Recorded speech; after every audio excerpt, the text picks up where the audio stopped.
Okay, in this matchup section, what we've done is run 50 games against players on the Discord server. So just to put it into context, this was myself playing the games, not Sold, and the reason why it's me playing is because I wanted to kind of give everyone an idea of what it would be like for someone picking up Annie for the first time. So I just picked up Annie at the start of creating this guide, and obviously there's a learning curve to picking it up. So the results in a way reflect that. And as I sort of learnt the deck going through these matches, the results changed a little bit. And I wanted to take you through what I was able to achieve in terms of win rates and what the matchups felt like from my perspective, and then get your thoughts on some of the ways you would handle certain situations. So I've made notes on some of the matchups. Okay, sounds good. All right, so the 50 games, we'll put some of these charts in the text in the guide, were run over a period of 2 weeks, around about 2 weeks. And some of the data that I recorded was the match, the date, the deck, what the game results are. So here we're looking at a 1 is a win and 0 is a loss. The outcome of the match as a whole, and then calculated some moving averages, 10 game, 15 game, and 10 match, 15 match, and 20 match moving averages. I've got the opponent's name and some sort of opponent rating estimation here, and I've hidden the names to kind of avoid potential conflict. But I want to talk a little bit about how we've done this, so you understand what goes into this rating estimation. So I've classified each opponent that I played as either a good player, an average player, or a new player.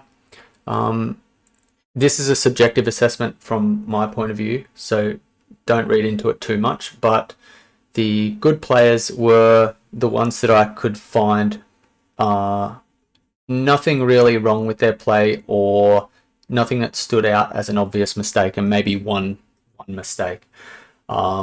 The average players, I could find maybe 1 or 2 things wrong with what they were doing, just from my experience. And again, I'm not an expert level player, but I can find sometimes where they would make mistakes, or not sequence things the way they should, or whatever it is. And then the new players are ones where there's quite a lot of obvious mistakes. So I think that it's good to have this perspective so that we can like filter on the results and see what changes when you're playing new versus better players. But also the representation of good, average, and new is, I think, somewhere in the ballpark of what you would expect in like a large tournament or a multi-day event, where most of the players are pretty decent, but there will be a bunch of average players and a handful of new players that you might play in the first few rounds. So over those 50 games, you can see up here the game win percentage worked out to be around 65.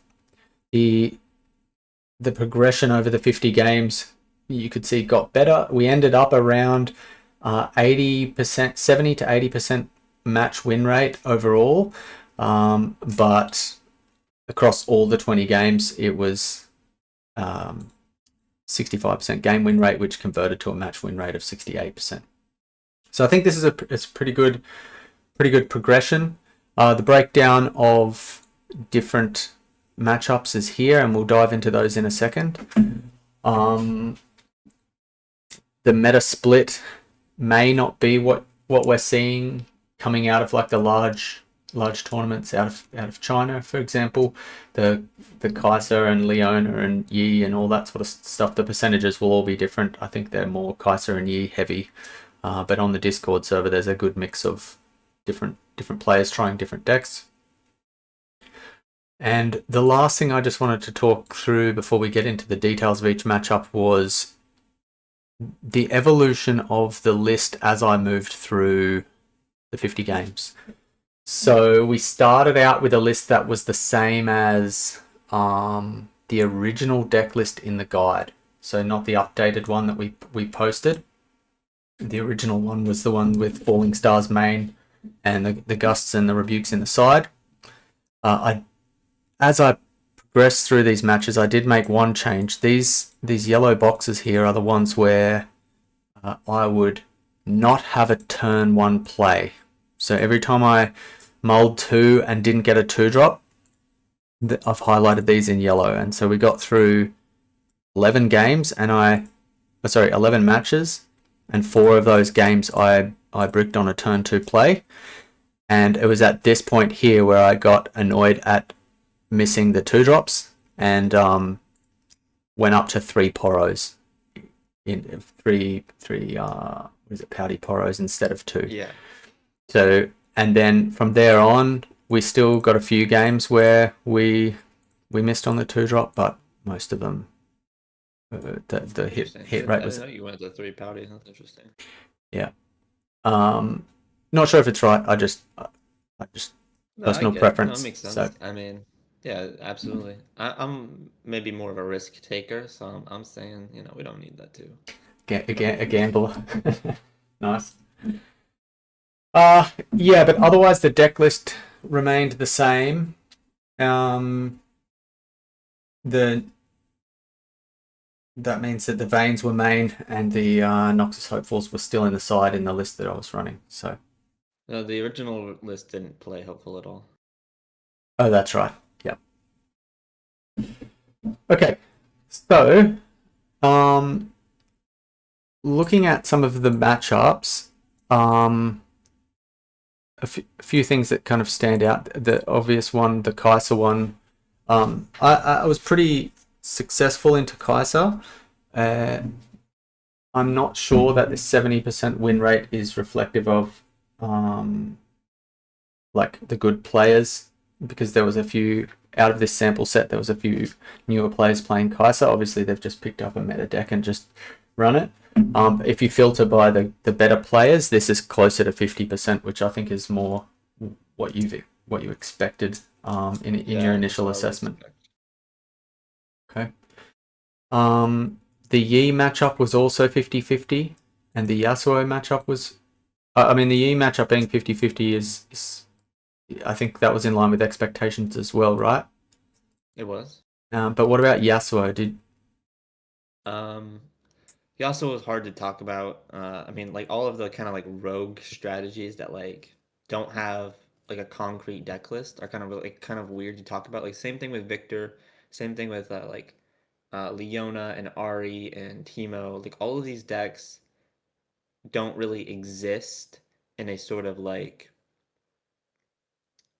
capacity in which you can talk about 40 cards that they're playing. There's like sub-variants of them, and they're all kind of different. Yeah, okay. And then on top of it, you factor in like skill level of like, the players who are playing Yasuo. It's like most like good players aren't going to be spending time playing Yasuo. So it's like, when you talk about like the win percentage, you have to like talk about like how often you play into somebody who you're simply going to beat because you're better at the game than them. So I would say if against someone of like average skill level, I think, or like skill level similar to yours, I think 50 is an appropriate number. I think that's about right. I think it depends on a lot of factors though. But I think 50 is about correct. Okay. Some of the ones like Lux and Jinx, they're very small sample sizes. We think that they felt heavily favored to us in both of those of those matches. But there's not really enough samples to draw conclusions. I'll be completely honest with you. I can't tell you the last time I played against Jinx. It's just not a deck that people play. It's like, why would you? But like, yeah, I mean, you should be beating them like pretty much every time. All right. The MF matchup, I think 3 out of 4 of these were Aurora MF. One of them was an aggro type MF. Sure. They were all pretty straightforward in my view. The set matchup didn't seem too difficult either. I agree with that. Teemo is a mixed bag. Again, I think this falls under the category of depends on the list. But I think you should be beating Timo pretty much every time, regardless. I think it's possible to lose simply because you're unprepared for maybe the cards that they are playing. Like sometimes Timo likes to like they can play a lot of, purple interaction is kind of strong into Annie. Like Foff and Rebuke is like can definitely put you in suboptimal positions. Um, but I and the think Mind Splitter it, as well, right? yeah, Mind Splitter. Yeah, if he's playing Mind Splitter, that's very strong against you as well.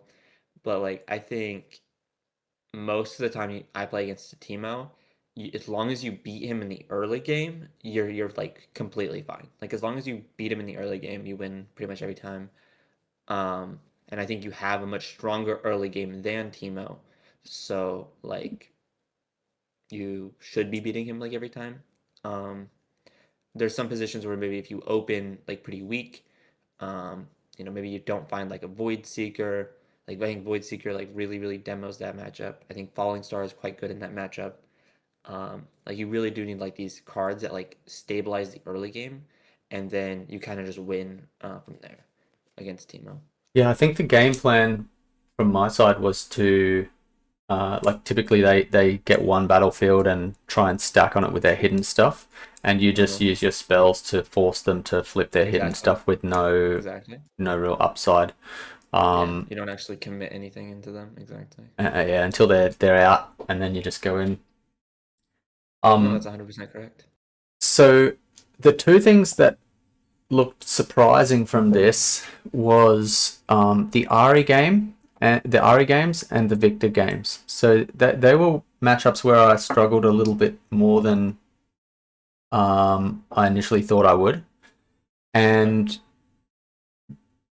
I've made some notes on like the reasons why. So I think they're actually like unique Victor lists and Ahri lists that I played against that caused me a bit of trouble. So Sure. let's talk about those. So in the notes here, the Ahri games that I struggled with were Tempo Ahri.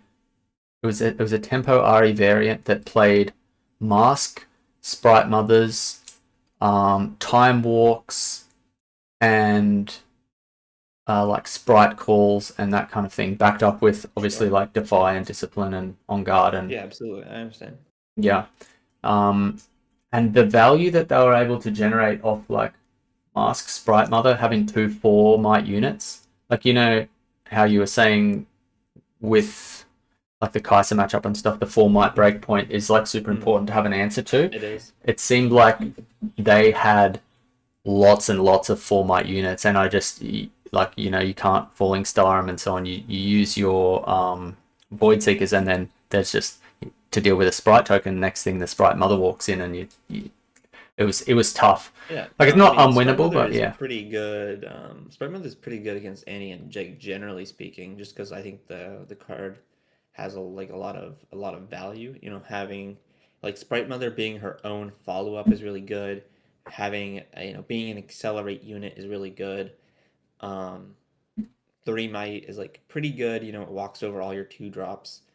Um, like I definitely don't blame you for like losing to that. I think that's a tough, definitely sounds like a tough matchup. I've played against some similar lists. Um,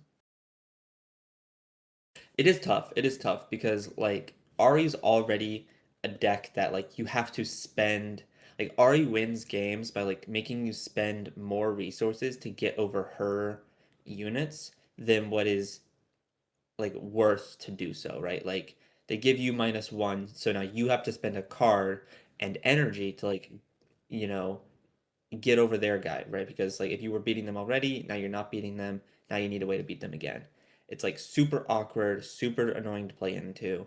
Um, yeah, and the mask just exacerbates that, right? You get the Ari trigger plus the mask trigger, and it's like The problem with that is you would think that would be true, but like all of the ways that like you're beating the Ari effect kind of like you beat the Ari effect by such an excess amount that you end up like just pushing through the map. Like if I'm doing like Darius Cleave over the Ari unit, like the mask isn't gonna like matter there, right? Like if they hmm. have like a let's say they have a blue Ari on the field. And blue Ahri is like kind of like a super high roll. Let's say it's something more reasonable, like a Sunlit Guardian. Okay, it's a Sunlit Guardian. He goes to 5 with the mask. I'm a Darius. I have 9 might, so now I'm 9 to 5, right? So it's like now they need 2 discipline to trade with my Darius. And so it's like there's some situations where the mask probably does come up. I mean, although I'm struggling to think about one. Like if I do like Kaisa Cleave over a Sunlit, they go to 5, I go to 6. The one combat beats me, okay. Like that maybe matters because now they're beating me with like a discipline instead of trading with a discipline. So that's a bit worse for them. Um, So I have a question. yeah, what's up? The I've got a note here on this. I think on one of these matchups, I realized that the mistake that I made, and it's around like challenging the opposite battlefield too early or Yeah, prematurely. So let's say okay. I go to one, they go to the other, and they're trying to hold it with their this kind of like Yi strategy or whatever, where they hold Yeah, it with their absolutely. right. Now, in each turn, I get a choice of develop, or at some point I need to try and like challenge that battlefield. Yeah, break the tempo, yeah. Yeah, and is there any because they've typically got one or two. Let's say they got um, two energy up like available. Yeah. It's just as a common scenario, and it can be like discipline or defied, on guard, whatever. I understand. Um, how do you determine when is a good time to make that Well, challenge? And that because yeah, that's a interesting question. So a lot about so playing into green in general is kind of annoying. Like I think we can all agree that like playing into green sucks. You have to be pretty good at hand reading to play into green effectively, which is maybe why I don't value the Ahri matchup is that difficult because I think of myself as pretty good at hand reading. Like starting turn one, you kind of have to be filtering, figuring out, okay, they're doing this, they're doing this. Okay, they didn't defy that, so they probably don't have it. Okay, they combat tricked here. Okay, they could have another one. Okay, they didn't combat trick, so now I know they don't have one because if they had one, they would have used it here, right? So like you have to kind of put them in positions where you can kind of start reading their hand, gathering that information, and then once you have like a good understanding of like what they have and what they don't, that's kind of like when you want to push. Like that's when you kind of want to do like a big like blowout turn, and if you can kind of schedule that as you're going to 4, like I'm on 3, I know what's in their hand. If I blow out their field, I go to 4, you know, 100 like you win the game. Like you go in, you destroy their field, you go to 4, you put them back. Now you double hold go to 6, or maybe they take one back, but then you're able to take that one back again. You go like any position where you're like, going to 4, passing and then going to 6, like that's kind of like the tempo that you really really want to find. Um okay. Let me ask you a different yeah. sort of way. Um, Yeah. in general, Hmm. let's say that there's two kind of ways to play it. You can make the push knowing that they have a discipline or on guard, and you're just Yeah. doing it to get it out of their hand to make them use it. So you can They kind of you do that all the time. right, or you can wait until you have like Darius Cleave or something huge to get Enough to beat it. yeah. So the thing is like if you wait for Darius Cleave, you've got to assume that they have defy, on guard, discipline ready because you haven't eked it out of their hand in the early game. Um Or are you doing both? You're yeah. trying to just consistently get stuff out of their hand. It is I will say in any given game you are always doing both. Like from turn one, you're always trying to like if you're with Annie especially, you need to be pressuring them and like because if you aren't pressuring them, if you aren't making them use their cards in their hand, like there's not going to be any combination of cards that you can draw that's going to be like 2 defies and 2 disciplines from hand, right? And like once Ari's developed, she can hold up 6 mana no problem, right? And like pushing through 6 mana is like really really hard. So like you have to be constantly pressuring, constant, because if you're not pressuring her, you're also not getting information on her hand, right? And like, doesn't matter how good you are at hand reading, you're not going to be able to, come to some sort of conclusion about what they have if you're not putting them in positions where they are forced to have those cards, right? So So I you'd think it's you'd err super, on the side super, of pressure, like just keep yeah, pressuring them and making them yeah, play it's like stuff. you don't need to like overcommit, as long as you're maintaining point tempo, you don't have to be like, I have to go all in right now, right? Like you can chill, you go, as long as you get to three, and then you're like looking for that big push. If you can't, do a big push from three to four, that's cool. You wait, okay? And then when you go from like five to six, that's another opportunity. Like any time where you can go from like 2-4 or 2-6, it's a great opportunity to like do a big push. Um, and then, but yeah, you always got to maintain like this small amount of pressure, you know, kind of fiending her out of cards, like using your spells, especially, to kind of eat the cards in hand. If you can use your Void Seeker to eat a Defy, that's really good. Like that's infinite value for your Void Seeker. Like that's best case scenario. I mean, best case scenario is the Void Seeker just kills their guy. But like best case scenario, your Void Seeker eats a Defy, right? Because there's not that many cards in your deck that they want to use Defy on. So if you put them in a position where they have to use it on Void Seeker, okay, well now your Cleave resolves when you do Darius. Now your Ride the Wind resolves when you do Vi. Now your Faf resolves, right? So like all of these cards that normally would be the target for that, if you can position yourself to beat the if you position yourself to eat Defy with like your lower value cards that you don't necessarily need to resolve, like that's super impactful. Like that's like a great way to like win the game. Okay. And I think So a lot of times, sorry, I just one more thing. A lot of times that people lose against like these green decks is when they let their Void Seeker get eaten by a combat trick. Like if I go Void Seeker and they go Discipline and like they go to 5 might or whatever, or like they don't die, that's really bad because their Discipline they don't lose card advantage because they're drawing a card. Now they don't use their Defy, so now they can use the Defy on the thing that actually matters. Um, you really want to be eating combat tricks with your own combat tricks, or you want to be eating combat tricks from like a gust. Like you want to be going in, forcing them to combat trick and then gusting, or like just using your gust to eat a combat trick. You really do not want your Void Seeker to eat a combat trick. All right, that's it. so in summary, you're um, pressuring them enough to make them play all their cards, and you're happy to trade Void Seekers for Defies and sometimes like 2 might units and stuff for combat tricks and things because it gets it out of their hand and narrows down what they have left. Yeah, absolutely. Essentially, is that right? Yeah, yeah, yeah. Like you need to be exhausting them of resources because the more that they're forced to keep open, the more that they're forced to expend to defend their battlefield, like the less they can develop the base. If Yeah. they're spending power every turn to like, you're keeping them off of like their Watcher and their Time Warp and like their really big stuff.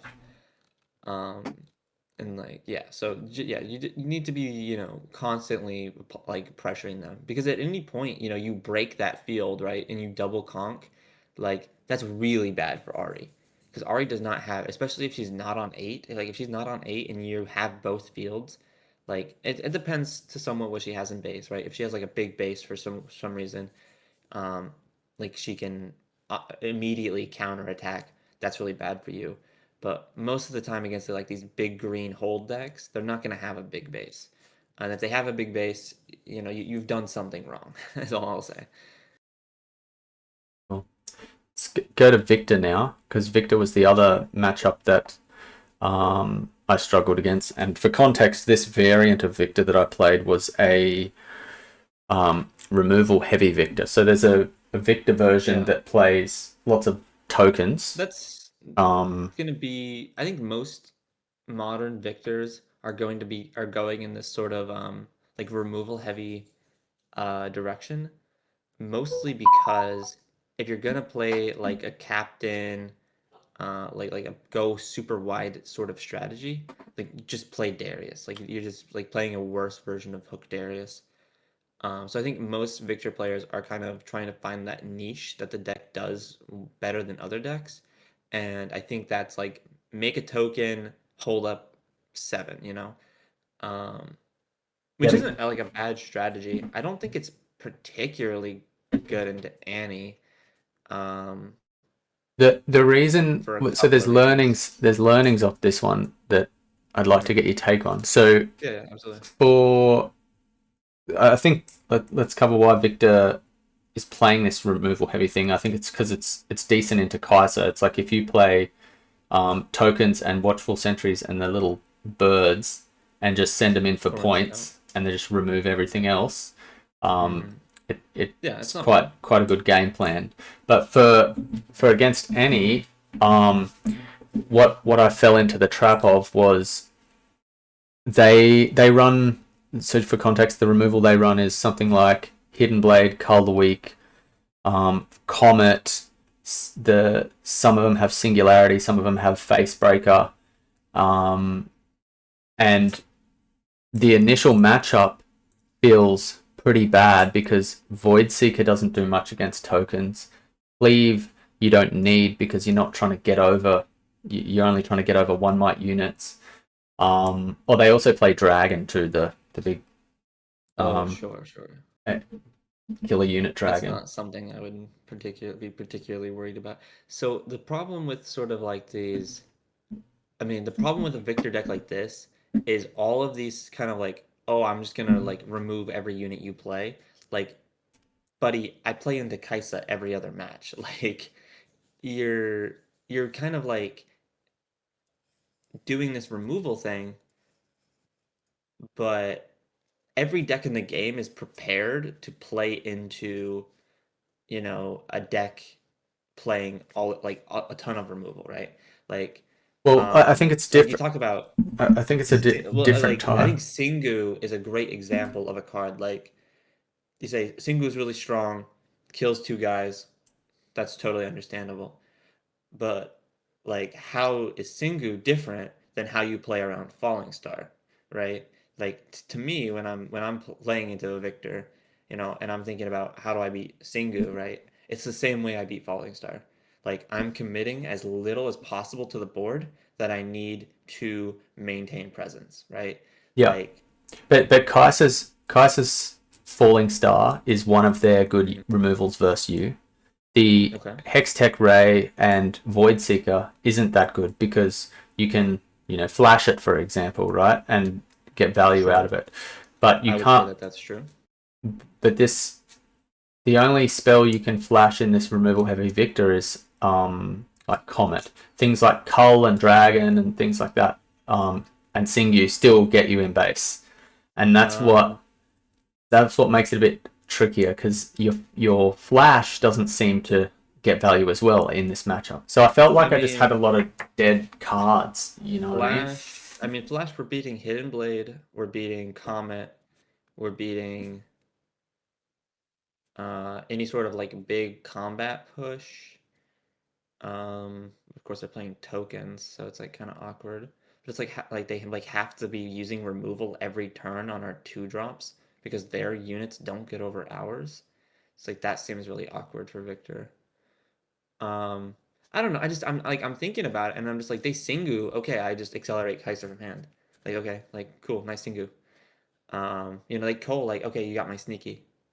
Yeah. I'm just thinking like trying to Well, figure out like what situation are these like as long as you don't put units on the board, they can't be removed. You know what I mean? Like mm.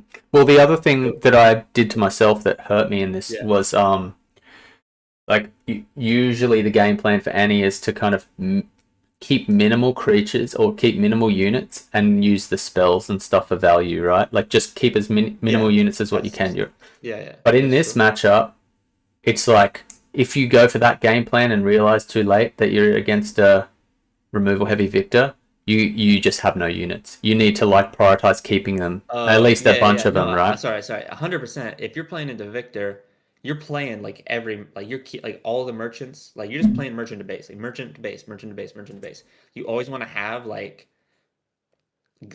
guys, because like if your merchants are like eating a Singu, okay, now Kaisa comes out, right? And it's like your merchant, you're sneaky, like you get cold, you get commented, like that's totally whatever, right? Because you just killed like my merchant. And against other matchups, past turn one, I'm throwing merchant straight in the trash. Like I don't need this guy. I don't need Pouty, right? I don't need sneaky. Um, but like against Victor, against these like decks that are playing like Prison Kaisa is kind of like this too. Like there's a version of Kaisa that like doesn't really play like units. They just play like infinite removal.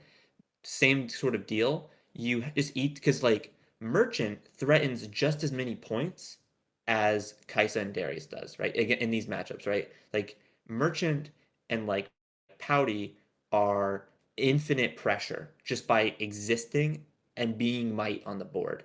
So you put them on the board, you say, now you have to out these, and you can't do it through combat because all of your guys have one might. So you're gonna call my merchant, you're gonna Singu my merchant and my sneaky. That's totally fine. Like you have to put him in position where his removal is super suboptimal, right? Like if you're giving him good removal targets and like you don't have the main thing is that you have to have follow up. Like you have to make his removal suboptimal, force him in positions where he's using removal against units that don't matter. And number one thing, you have to have follow up. If you don't have like follow up in hand, like his removal is gonna seem really good. Like if he singles you and you goes to your turn and you go, I don't have anything. Like yeah, of course you're gonna lose, right? Because you haven't had follow up. But that's the most important thing is having access to follow up. I mean, I don't know how else Yeah, to it say it. just Like you means have to that have things like good access to your that. merchant triggers and filtering and your stack decks and whatever, you're kind of prioritizing a little bit of a different, like Yeah, I you're would say ditching the that's true. cleaves.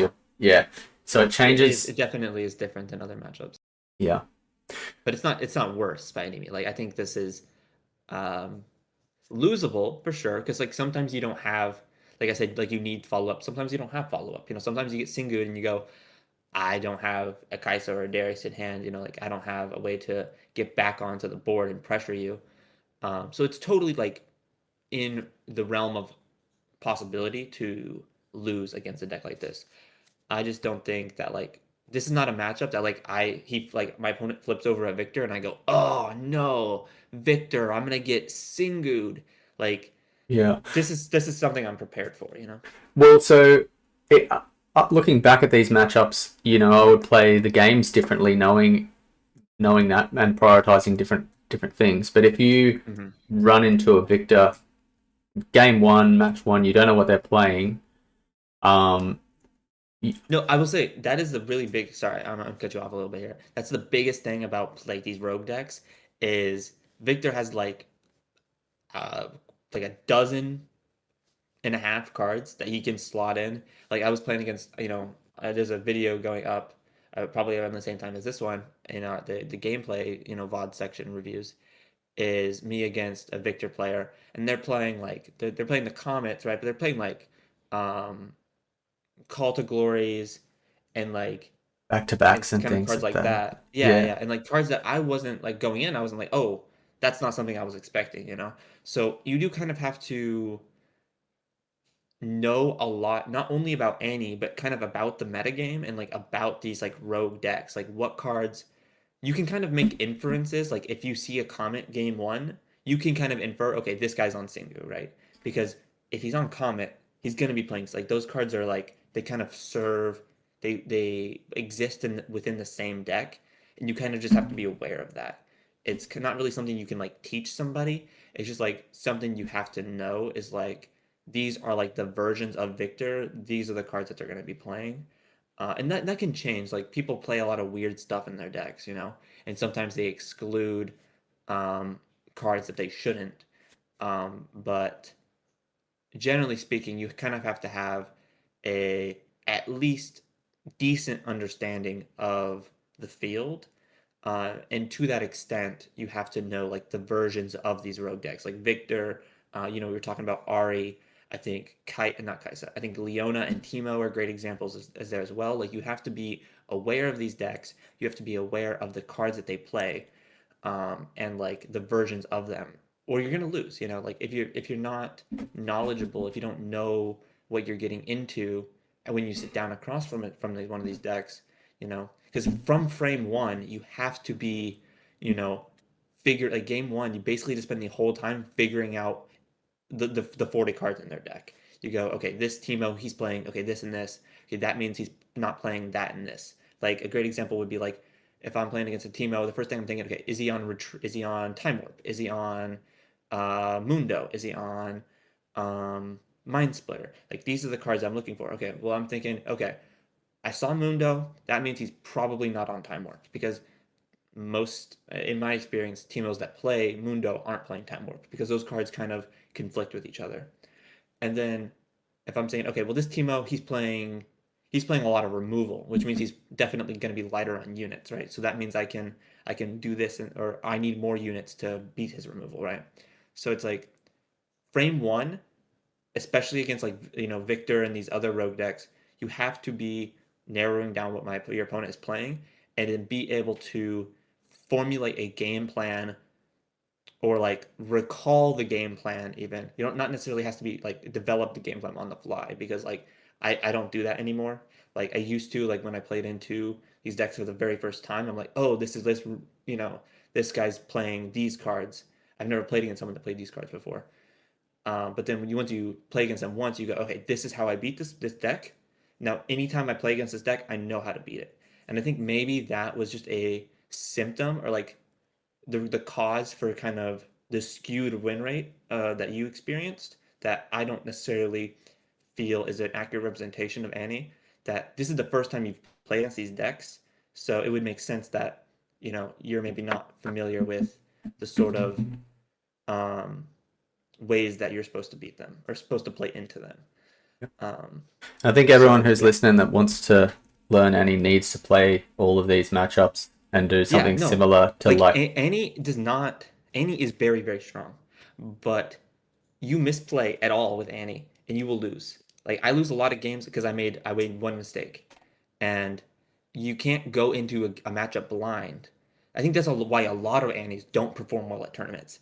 Sorry, I'm going into podcast mode here. A lot of Annies don't perform well at tournaments because they only prep for Kaisa, they only prep for Yi, and then they play into their Teemo or their Leona or all these other the other 14 decks in the game, and they go, I have no game plan for this. I have no frame of reference for how I'm supposed to approach this matchup. And sometimes that's okay. Like against Lux, you just put your cards on the board. There's not much you can do about that. But against these more competent strategies like Teemo and Victor and Ahri, like you need to have a game plan. You need to know what cards are in their deck. Because if you don't know what the cards in their deck, you can't hand read them. And hand reading is super important for Annie. It's super important in general, but for Annie specifically, in my experience, you have to constantly be aware of like what is their next turn going to look like, right? What are they going to counter with? What am I playing around? And if you don't have answers to those questions, then it's not a surprise that you're going to be losing, right? So, um, Cool. yeah, I just think that you need to prep for more than just Kaisa, because Annie's not a deck that you can just raw power through these like lower tier decks. Like you do have to still play the game against them. Okay. Well, we might leave it there. This is. I'll put the data in the guide as well, just in case anyone wants to have a look at it themselves and draw their own conclusions and inferences from it. But thanks for the commentary, and we'll chuck all this up on the guide. Yeah. No, I think this was a great representation of kind of how you progress as a player. You see it starts low, it gets better as you're kind of learning. Um, yeah, I think obviously I think the Victor and the Ari's win rate is a bit low, but other than that, I think you did really well. So very Cheers. impressed. Thank you.